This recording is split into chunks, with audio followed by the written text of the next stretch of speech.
Hi friends, this is Shankar Pratap Singh and you are watching SPS Film on YouTube channel. So guys, आज हम बात करेंगे लियो यानी सिंह राशि वालों के लिए मई 2017 का मंथ कैसा जाएगा। तो लियो आपके लिए 1 से 2 तारीख का जो टाइम है,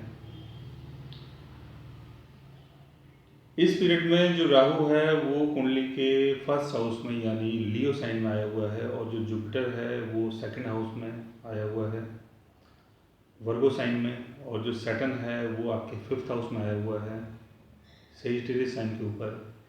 केतु जो है वो सेवन्थ हाउस में है, एक्वेरियस साइन में है।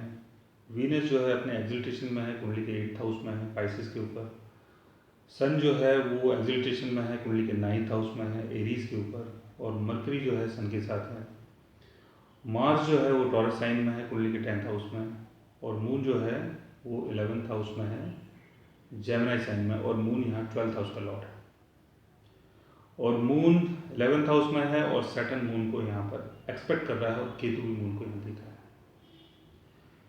तो इस पीरियड में आप मॉनेटरी गेन के लिए बहुत ज़्यादा फ्रस्ट्रेटिंग रहेंगे, बहुत ज़्यादा टेंशन में रहेंगे, और हो सकता है कि इस पीरियड में आप अपने दोस्त यारों पर पैसा खर्च करें,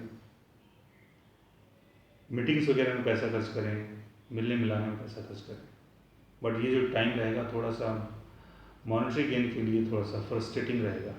आप अपने आप को बहुत ज़्यादा डिटैच महसूस करें, बहुत ज़्यादा डिप्रेशन महसूस, तो इन चीज़ों के लिए आपको बहुत ज़्यादा एफर्ट्स वगैरह लगाने पड़ेंगे। फिर हम बात करते हैं 3, 4 और 5 तारीख की।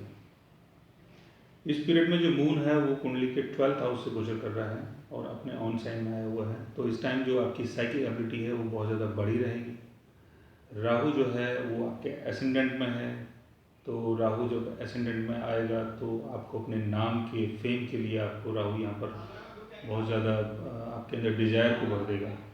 और ये भी हो सकता है कि इस पीरियड में आप बहुत ज़्यादा फेमस भी हो सकते हैं, क्योंकि राहु जो है वो लियो साइन में है। तो आप अपने आप को इस पीरियड में बहुत ही डायनेमिक तरीके से रिप्रेजेंट करें वर्ल्ड के सामने, पब्लिक के सामने, और उससे राहु आपको बहुत ज़्यादा फेम दे। फिर हम बात करते हैं 6, 7 और 8 तारीख की। इस पीरियड में राहु और मून का कॉम्बिनेशन कुंडली के फर्स्ट हाउस में है, और मून जो है कुंडली के 12th हाउस का लॉर्ड है। तो हो सकता है कि आपकी इंट्यूशन पावर बहुत ज़्यादा बढ़ जाए, साइकिक एबिलिटी बहुत ज़्यादा बढ़ जाए, और फ्यूचर में जो चीज़ें होने वाली हैं उन चीज़ों का आपको आभास हो इन 1-2 दिन के अंदर। और फॉरेन से भी आपको कोई ना कोई ऑफ़र आ सकती है काम धंधे से संबंधित। और इस पीरियड में आपको सडनली फेम मिल सकता है कोई ऐसी चीज़ों के कारण, जैसे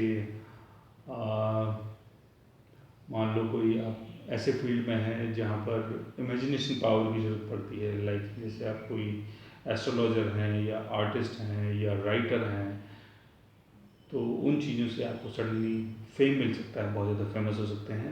क्योंकि जो मून है वो 12th हाउस का लॉर्ड है, 12th हाउस का संबंध होता है हमारी साइकिक एबिलिटी से और इमेजिनेशन पावर से।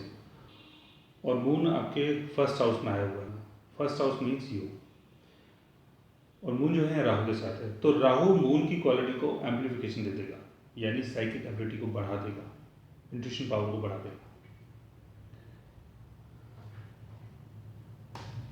फिर हम बात करते हैं 9, 10 और 11 तारीख की। इस पीरियड में जो मून है वो कुंडली के थर्ड हाउस से ट्रांजिट हो रहा है। थर्ड हाउस का संबंध है शॉर्ट डिस्टेंस ट्रैवल से, मीडिया से, ट्रांसपोर्ट से, एडवर्टीजमेंट से, स्टेज परफॉर्मेंस से, हैंड स्किल से। तो इन चीज़ों में आपका पैसा इन्वेस्ट हो सकता है, या अगर आप किसी सीरियल्स वगैरह में अगर आना चाहते हैं तो उसमें आपका इंटरेस्ट बढ़ सकता है। और अगर आप कोई स्पीच देना चाहते हैं तो उन चीज़ों में भी आपका जो इंटरेस्ट है वो काफ़ी बढ़ा रहेगा। और ये भी हो सकता है कि जैसे अगर आप मान लो कोई आध्यात्मिक गुरु हैं या कोई आध्यात्मिक टीचर हैं, तो हो सकता है आप मीडिया को यूज़ करें, हो सकता है आप अनाउंसमेंट को यूज़ करें, अपनी स्पीच को यूज़ करें अपने क्राउड को मेंटेन करने के लिए। फिर हम बात करते हैं 12, 13 और 14 तारीख की। इस पीरियड में जो मून है वो कुंडली के फोर्थ हाउस से गोचर कर रहा है, और मून यहाँ पर अपने डेबिलिटेशन में है और 12th हाउस का लॉर्ड है। तो 12th हाउस का लॉर्ड जब 4th हाउस में आएगा तो आप अपने घर से संबंधित चीज़ों के लिए पैसे इन्वेस्ट कर सकते हैं। तो घर के लिए हो सकता है आपको पैसे को खर्च करना पड़े और आपका खर्चा बढ़ जाए घर की चीज़ों के लिए। तो घर से संबंधित चीज़ों के लिए थोड़ा सा आप डेस्परेटली थोड़ा सा आप अपने अंदर टेंशन वगैरह आपके अंदर आ सकती है कि हो सकता है कि घर की जो बाउंड्री है उसकी सिक्योरिटी है, या घर को बनाने के लिए हो सकता है कि पैसा का खर्चा हो, या ये भी दिखाई दे रहा है कि आप हो सकता है जो आपकी मदर हैं उनको हेल्थ की प्रॉब्लम है, तो हो सकता है उनके लिए भी पैसा खर्च हो सकता है। तो ये जो पीरियड है आप अपने घर के लिए पैसा खर्च कर सकते हैं, अपनी मदर के लिए पैसा खर्च कर सकते हैं। फिर हम बात करते हैं 15, 16 और 17 तारीख की। इस पीरियड में जो सन है वो ट्रांजिट हुआ है टॉरस में, और सन जो है वो फर्स्ट हाउस का लॉर्ड है और 10th हाउस में आ गया है, और मंगल के साथ सन यहाँ पर बैठा है। तो इस टाइम बहुत अच्छा योगा बन रहा है, और राहु जो है वो लियो साइन में फर्स्ट हाउस में बैठा है। तो इस पीरियड में आपको बहुत बड़ा फेम मिल सकता है। अगर आप मान लो कोई पॉलिटिकल लीडर हैं या आप कोई एक्टर हैं, तो जो आपकी परफॉर्मेंस होगी वो बहुत ज़्यादा डायनेमिक होगी, जिसके कारण सोसाइटी में आपकी वैल्यू और आपका नाम बढ़ जाए, और पब्लिक की बहुत ज़्यादा सपोर्ट आपको मिलेगी।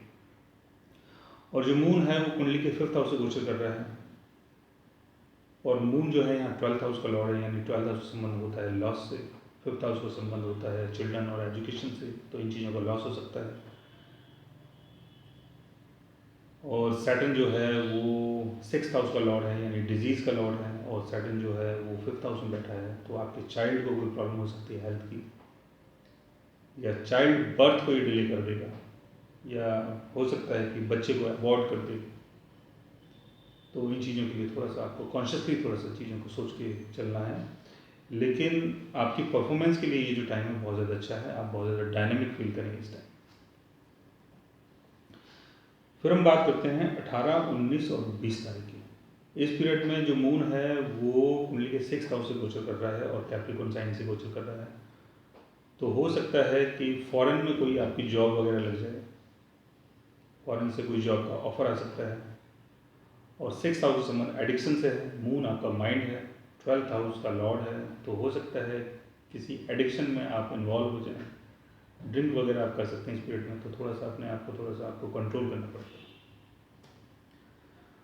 फिर हम बात करते हैं 21, 22 और 23 तारीख की। इस पीरियड में मून और वीनस का कॉम्बिनेशन कुंडली 8th हाउस में बन रहा है, तो सीक्रेटिव रिलेशन की तरफ आप बढ़ सकते हो, कोई ना कोई सीक्रेटिव जॉइंट वेंचर हो सकता है, कोई ना कोई रिलेशन हो सकता है जिससे आपको मॉनेटरी गेन हो। और जैसे मून पाइसिस में आया हुआ है कुंडली के 8th हाउस में, तो किसी सिद्धि वगैरह में आप इन्वॉल्व हो सकते हो, कोई चीज़ों को जैसे मंत्रों की सिद्धि होती है, तंत्रों की सिद्धि होती है, इन चीज़ों में आप इन्वॉल्व हो सकते हो, इन चीज़ों में आपका इंटरेस्ट बिल्ड हो सकता है।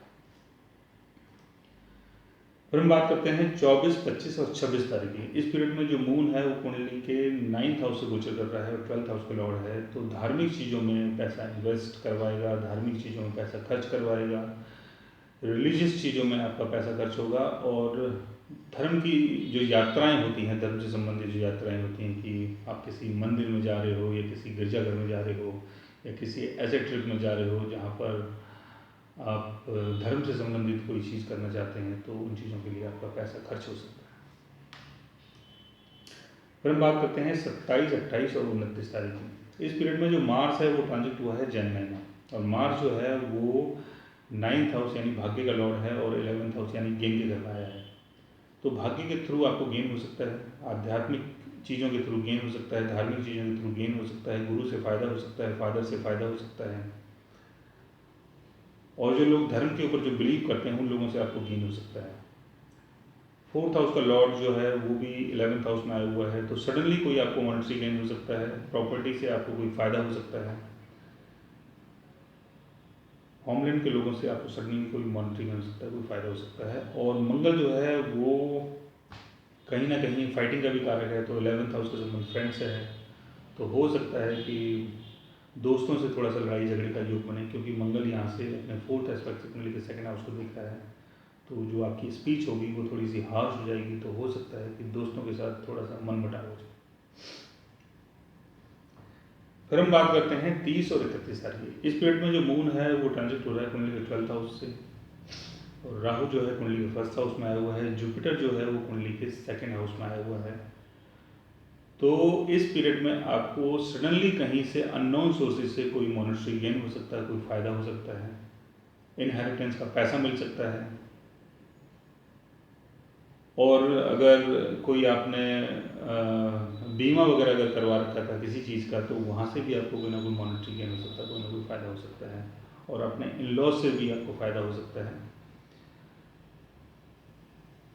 ओवरऑल ये जो टाइम होगा बहुत ज़्यादा पीसफुल होगा और आपको बेनिफिट कोई ना कोई करवाता रहेगा। तो दोस्तों, आज हमने आपको बताया लियो राशि वालों के लिए मई 2017 का मंथ कैसा जाएगा। अगर आप भी जानना चाहते हैं कि आपकी राशि आपको मई के मंथ में कैसे बेनिफिट करा सकती है, तो आप हमारे चैनल को सब्सक्राइब कीजिए और अपनी राशि के बारे में जानने की कोशिश कीजिए। और अगर आप हमसे कंसल्ट करना चाहें, हमसे बात करना चाहें, तो हमारी वेबसाइट के थ्रू आप हमें मैसेज कर सकते हैं, मेल कर सकते हैं और हमसे कंसल्ट कर सकते हैं। आज के लिए बस इतना ही। Thanks for watching. Bye bye and take care.